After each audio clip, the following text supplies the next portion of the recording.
Don't forget to claim your free gift, my top 10 guide to unlocking your full leader potential. Just click the link in the description.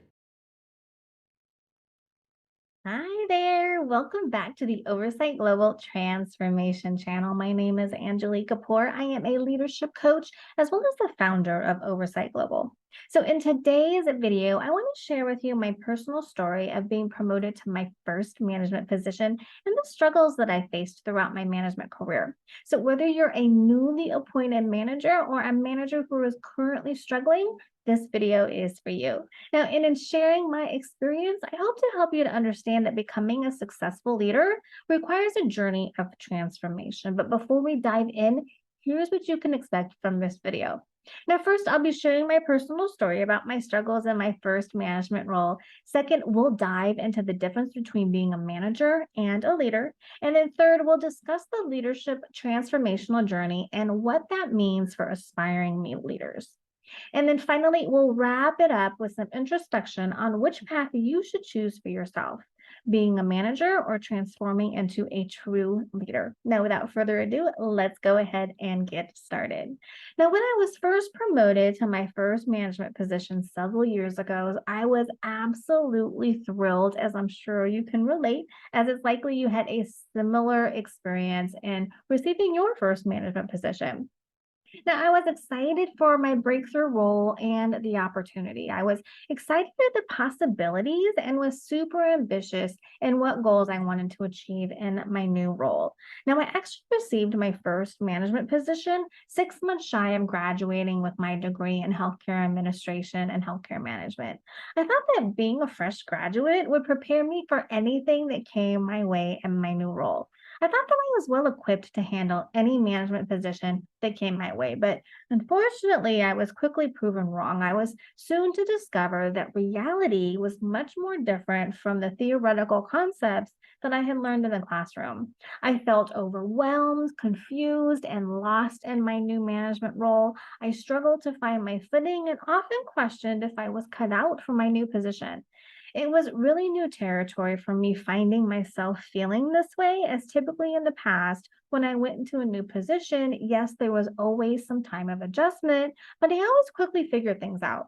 But in this new management role, I quickly learned that there is a big difference between being a manager and being a leader.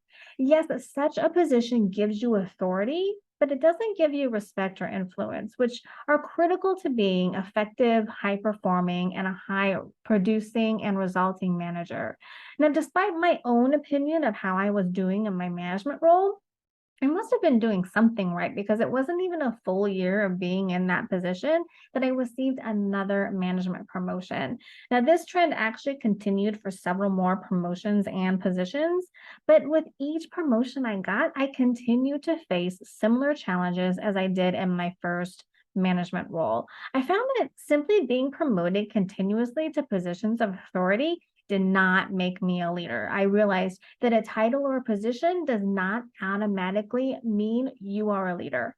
I also figured out that to be a leader and not just a manager, I needed to go on a journey of immense transformation. Now, what's the difference between being a manager and a leader? Well, many people believe that being a manager and a leader are actually one and the same, but that could not be further from the truth. A manager is someone who oversees operations and gets things done by following company policies and procedures. A manager is also responsible for overseeing people. Now, they may delegate tasks and responsibilities, but that's not necessarily leading their team to success. Now, this is typically how a majority of people receive promotions into management positions. They're promoted based on their job performance, on their ability to comply with company policies and procedures, and the results of that dedication and loyalty to that process. Additionally, their ability to collaborate, be a good team player, and have good working relationships is often misinterpreted as being able to lead others. Now, on the other hand, a leader is someone who inspires and motivates individuals and teams to achieve specific objectives and goals. A leader is someone who empowers others to succeed and makes them feel valued. Now, this is much easier said than done, as I'm sure you know. The skills and abilities that are required to be able to successfully do this are vast and unnervingly complicated.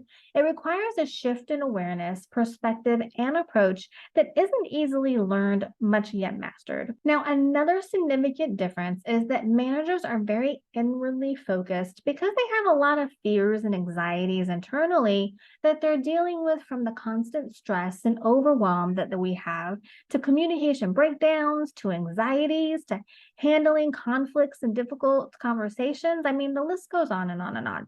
Now, those who are leaders are what we call outwardly focused. They focus on the needs and the growth of others and are able to see the potential, the possibilities because they're no longer consumed with their internal issues and hindrances like managers are. Now, in a nutshell, managers tend to struggle while leaders have acquired the ability to manage, master, and even release these internal obstacles and challenges. Now, it's imperative to understand that a title or position does not automatically make someone a leader. Being a leader is a way of being. It is in the actions, attitude, and approach that leaders have towards their team and their objectives.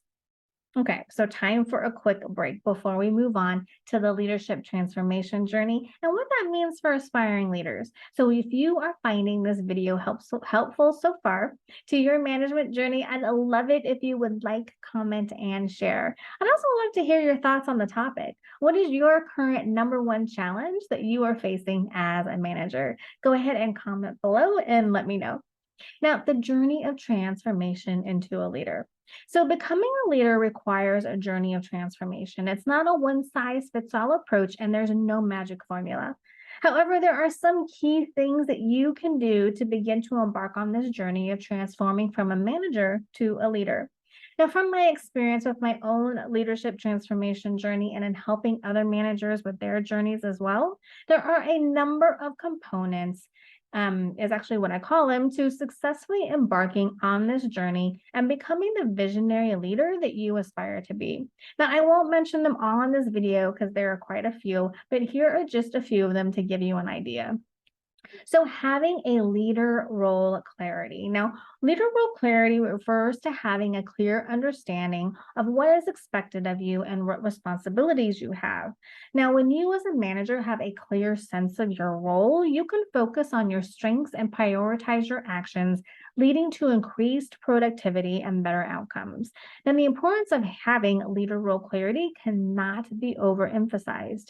It enables you as a manager to make informed decisions, communicate effectively with your team members, and foster accountability. It also helps you to delegate effectively, handle conflicts, and manage performance as well as personalities.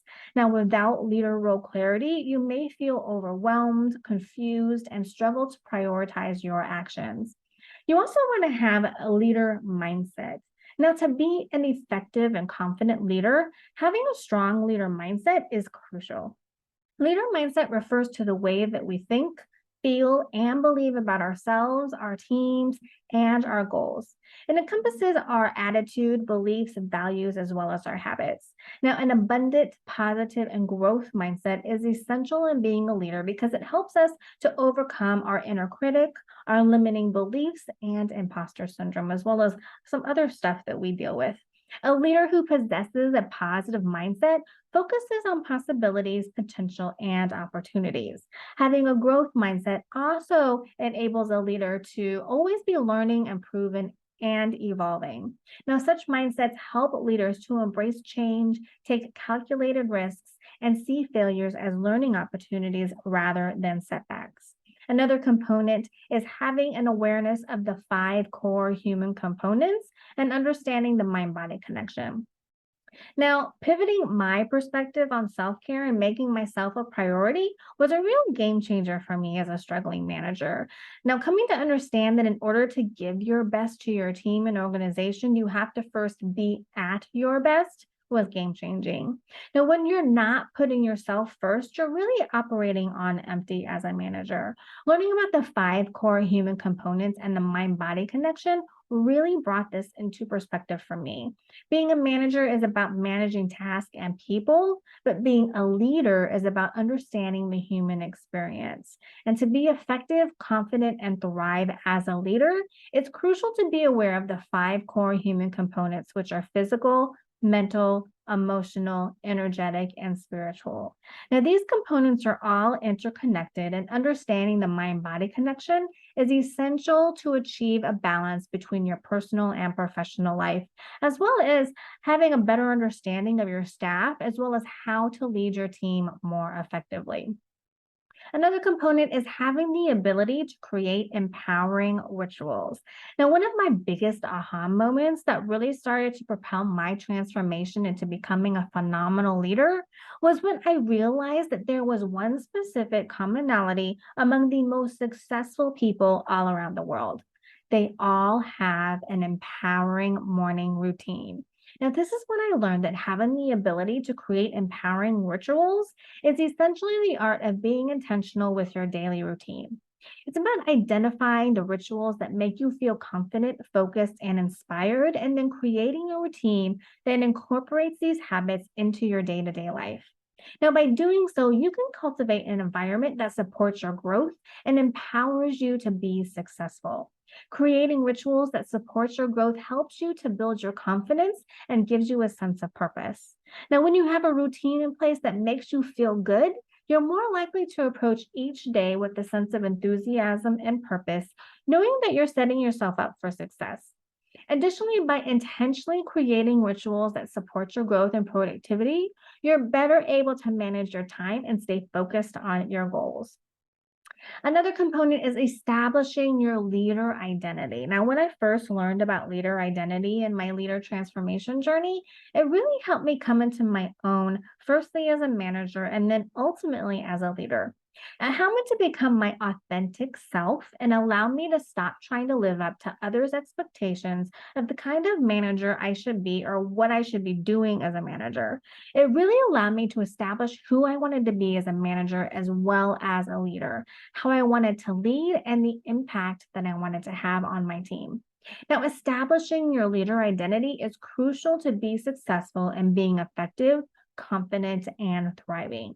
Your leader identity is your personal brand.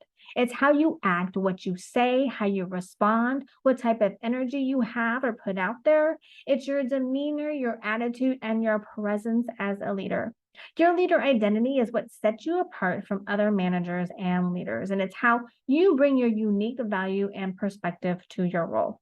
Establishing your leader identity is important because it gives you a clear understanding of who you are, what you stand for, and what type of manager and leader you want to be. Now, when you have a strong sense of your leader identity, you can lead with confidence as well as conviction and inspire others to follow you. Now, as I mentioned, these are just a few of what I call the critical components for a manager to successfully embark on their leader transformation journey and become the leader that they aspire to be.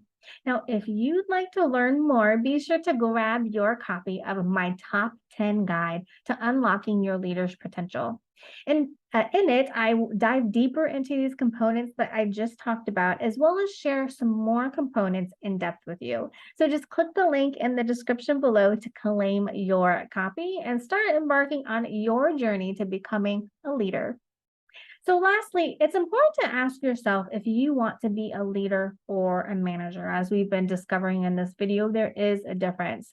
There's nothing wrong with just being a manager, but it's important to recognize that being a leader requires a different skill set. And as we've been exploring in this video, a transformational journey to shift and transform from being inwardly focused to outwardly focused. And let me tell you, that's not a quick or easy transformation. It's not impossible, though, as I and many others have been able to do it, but it takes time, effort, dedication, a lot of hard work, vulnerability, and a willingness to change and grow.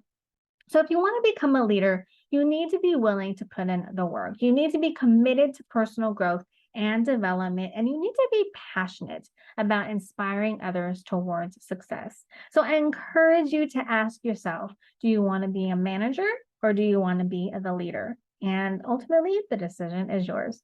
So, in conclusion, being a manager is not an easy task, but it can be a stepping stone to transform into a leader. It's important to remember that with leadership comes responsibility and personal growth. Now, I hope this video has helped you to understand the difference between being a manager and a leader and the journey required to become a leader. Now, if you're ready to begin your journey of transformation to becoming a leader, don't forget to grab your copy of my top 10 guide to unlocking your leader potential. It's your springboard to not only help you thrive in your management role, but embark on your journey into transforming into the leader you are truly meant to be. Just click on the link in the description below to grab your free copy. So until next time, stay safe, stay motivated, and keep striving to unlock your leader potential. Take care.